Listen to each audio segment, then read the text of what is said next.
আপুনি দ্বিতীয়টো কাৰ্যকালৰ বাবে সোণোৱাল কছাৰী সাহিত্য সভাৰ মুখ্য সম্পাদক হিচাপে নিৰ্বাচিত হ'ল। আপোনাৰ প্ৰথমটো কাৰ্যকালত কি বিশেষ কাম আপুনি ভাল কাম কৰিলো বুলি ভাবিছে বা অলপ বিৱৰণ দিয়ক কি ভাল কাম কৰিলে আপুনি? সোণোৱাল কছাৰী সাহিত্য সভাৰ প্ৰথম অধিৱেশন ডিব্ৰুগড়ত 2021 বৰ্ষত যেতিয়া অনুষ্ঠিত হৈছিলে আৰু তেতিয়া সেই প্ৰতিনিধি সভাই আমাক মুখ্য সম্পাদকৰ দায়িত্ব অৰ্পণ কৰিলে আৰু দায়িত্ব লোৱাৰ পিছতেই আমি সোণোৱাল কছাৰী সাহিত্য সভাক সকলো দিশত আগবঢ়াই নিবৰ বাবে আমি বিভিন্ন ধৰণৰ পৰিকল্পনা আমি হাতত ল'লোঁ আৰু আমি কৈছোৱে যে আমাৰ প্ৰথমটো কাৰ্যকালত যিমান কাম কৰিব লাগিছিলে বিভিন্ন কাৰণত কৰিব পৰা নহ'ল, কাৰণ দুটা বছৰ প্ৰায় কৰোণা মহামাৰীৰ এই কবলত পৰি থকাৰ কাৰণে কামবিলাক স্থবিৰ হৈ থাকিলে। গতিকে আমাৰ কাৰ্যকালতে আমি আমাৰ 9খন জিলা সমিতি আমি গঠন কৰিলোঁ।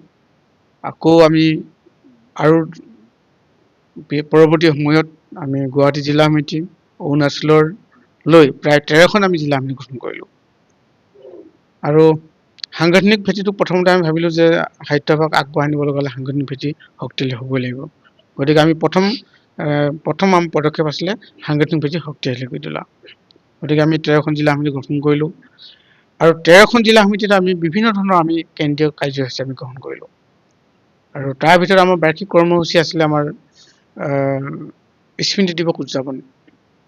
আমি স্মৃতি দিৱস হিচাপে আমি 4জন বৰেণ্য ব্যক্তি আমাৰ বিশিষ্ট সাহিত্যিকক আমি নিৰ্বাচন কৰি ল'লোঁ আৰু তাৰে ভিতৰত আপোনালোকে সকলোৱে অৱগত যে সোণোৱাল কছাৰী জনগোষ্ঠীৰ প্ৰথমজন সাহিত্যিক পেঞ্চনাৰ দণ্ডিত ফাটোৱালী, তেখেতৰ স্মৃতি দিৱসটি আমি উদযাপন কৰিছোঁ আমি আৰু তাৰপিছতে আমাৰ অসম সাহিত্য সভাৰ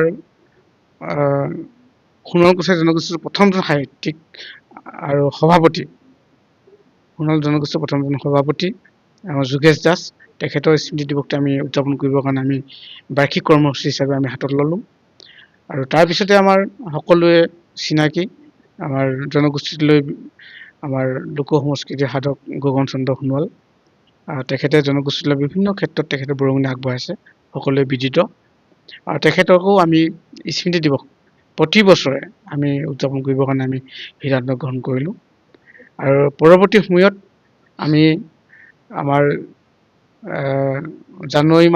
ফেব্ৰুৱাৰী মাহৰ 19 তাৰিখে আমাৰ ৰজনীকান্ত হাজৰিকা উপন্যাসিক, আমাৰ ঐতিহাসিকবিদ, প্ৰথমজন ঐতিহাসিকবিদ, তেখেতে মংগল গোচাৰি গুপ্ত ইতিহাস এই গ্ৰন্থখন লিখি তেখেতে আমাৰ জনগোষ্ঠীক লৈ ইতিহাসৰ দিশত তেখেতে উল্লেখযোগ্য বৰঙণি আগবঢ়াই থৈ গৈছে। গতিকে তেখেতৰ স্মৃতিটো আমি স্মৃতি দিৱস উদযাপন কৰিলোঁ। আমি 4টা স্মৃতি দিৱসৰ উপৰিও আমাৰ ৰাভা দিৱস আছিলে আৰু আমি এনেধৰণৰ আমি 4টা কাৰ্যসূচী, 4টাৰ উপৰিও আৰু বিভিন্ন সাংগঠনিক কাৰ্যসূচী আমি হাতত ল'লোঁ আৰু বিশেষকৈ আমাৰ এই 4জন আমাৰ যিজন আমাৰ পুৰোধা ব্যক্তি সাহিত্যিক, আমাৰ প্ৰতিজন ব্যক্তিৰ আমি স্মৃতিত স্মাৰক গ্ৰন্থ আমি প্ৰকাশ কৰিছোঁ।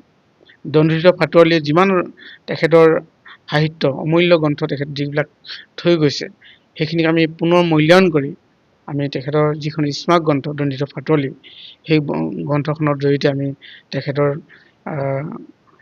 সাহিত্যখিনি আমি পুনৰ তাতে আমি প্ৰকাশ কৰিছোঁ আৰু দণ্ডিত ফাটোৱালীক আমাৰ যিসকল ব্যক্তিৰ মানে সান্নিধ্য লাভ কৰিছিলে সেইসকলে তেখেতৰ ওপৰত লিখি এখন ডাঙৰ কলেবৰ এখন গ্ৰন্থ আমি প্ৰকাশ কৰিছোঁ আৰু যোগেশ দাস আমাৰ দাৱনাই খ্যাত কথা সাহিত্যিক, অসম সাহিত্য সভাৰ যিখন BPR অধিৱেশন আছিল তাতে তেখেতৰ সভাপতি আসন অলংকৃত কৰিবলৈ সক্ষম হৈছিলে আৰু সোণোৱাল জনগোষ্ঠীটোত প্ৰায় 80% ব্যক্তিয়ে যে যোগেশ দাস যে আমাৰ সোণোৱাল জনগোষ্ঠীৰ এজন ব্যক্তি বহুতে জনা নাছিলে আৰু প্ৰথম আমি প্ৰতিষ্ঠা কৰিছোঁ যে তেখেতক আমি সাহিত্য আজি আমি বিশ্লেষণ কৰিম আৰু তেখেতৰ সাহিত্যক আমি পুনৰ আমাৰ মাজলৈ কেনেকৈ আমি আগবঢ়াই নিব পাৰোঁ তাৰ কাৰণে তেখেতৰ ওপৰতো আমি এখন গ্ৰন্থ আমি প্ৰকাশ কৰিছোঁ।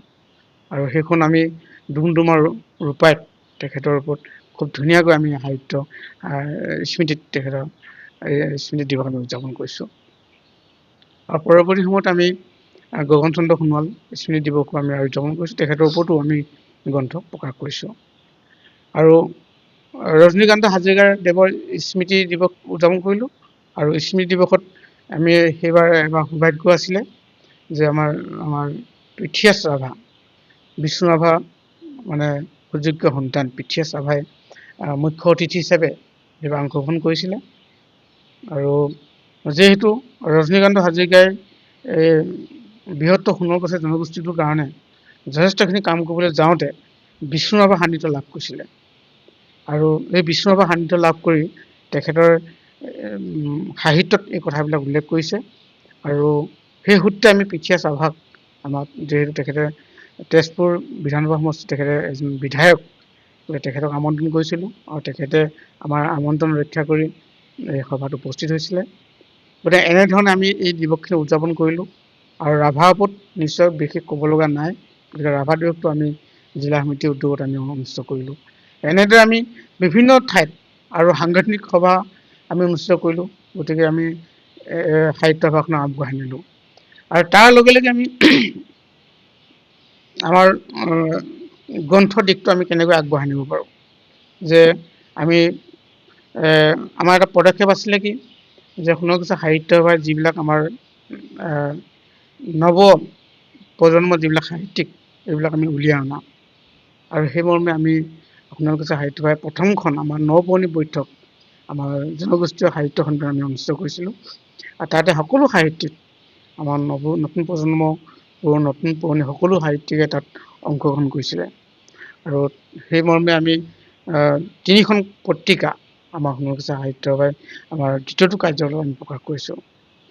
আৰু উল্লেখযোগ্য গ্ৰন্থ বুলি ক'লে আমি প্ৰায়খিনি মই ইয়াতে আমাৰ কাৰ্যকালত প্ৰায় আমাৰ 28খন গ্ৰন্থ মই এইখিনি ইয়াতে থৈছোঁ। 28খন গ্ৰন্থ আমি প্ৰকাশ কৰিবলৈ সক্ষম হৈছোঁ। আৰু আমি আৰু বহুত গ্ৰন্থ প্ৰকাশ কৰিব পাৰিলোহেঁতেন, কিন্তু আমি এটা আলোচনা কৰিলোঁ যে আমি কবিতা, গল্প আৰু উপন্যাস আমি সদ্যহতে আমি প্ৰকাশ নকৰিবলৈ আমি সিদ্ধান্ত গ্ৰহণ কৰিলোঁ। কিন্তু আমাৰ সোণোৱাল কছাৰী মান্য ভাষাত যদি কোনোবাই কবিতা, গল্প, কবিতা এনেধৰণে যদি দিব বিচাৰে তেতিয়া আমি প্ৰকাশ কৰিম।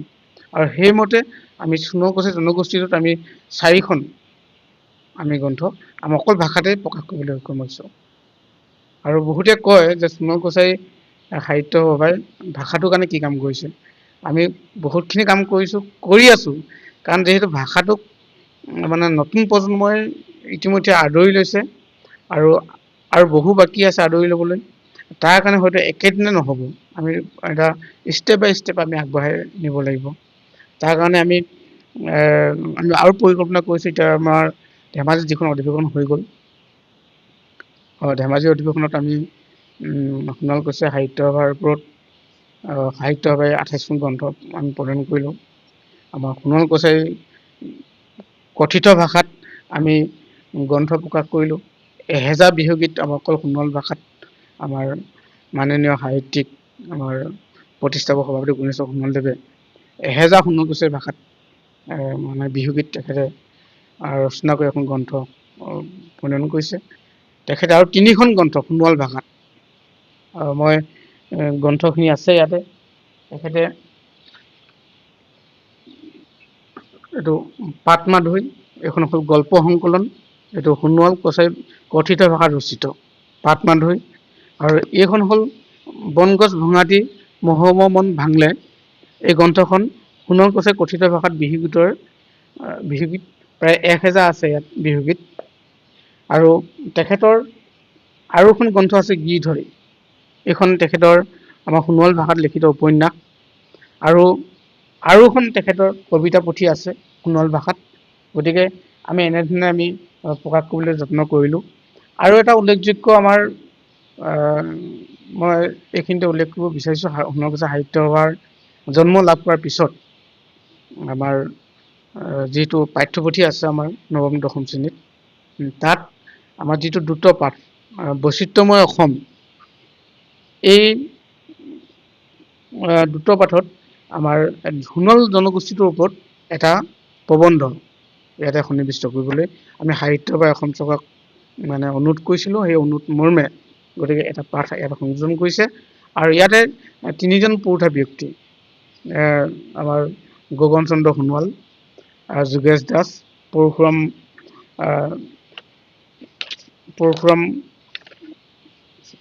কছাৰী নে কি লিখিছে তেখেত, এই তিনিজন বিশেষ ব্যক্তিৰ ইয়াতে জীৱনী চমুকে উল্লেখ কৰিছে। আৰু ইতিমধ্যে এই দুটা পাঠত এতিয়ালৈকে এই আমাৰ সোণোৱাল জাতিটোৰ ওপৰত যিটো লেখা ইতিমধ্যে আমাৰ ছাত্ৰ ছাত্ৰীসকলে অধ্যয়ন কৰিবলৈ সুযোগ লাভ কৰিছে। এইটো মাত্ৰ সোণোৱাল কছাৰী সাহিত্য সভাৰ বাবেহে এইটো মানে সম্ভৱ হৈ উঠিছে। গতিকে এইখিনি আমি কাম কৰিলোঁ আৰু আমি আলোচনা কৰিলোঁ যে আমি সোণোৱাল কছাৰী গ্ৰন্থ ইতিমধ্যে বহু প্ৰকাশ হৈছে, বহুখিনি সোণোৱাল কছাৰী সাহিত্য সভাই আমি প্ৰথমটো কাৰ্যকালত 38খন, এইবাৰ 28খন আমি প্ৰকাশ কৰিলোঁ।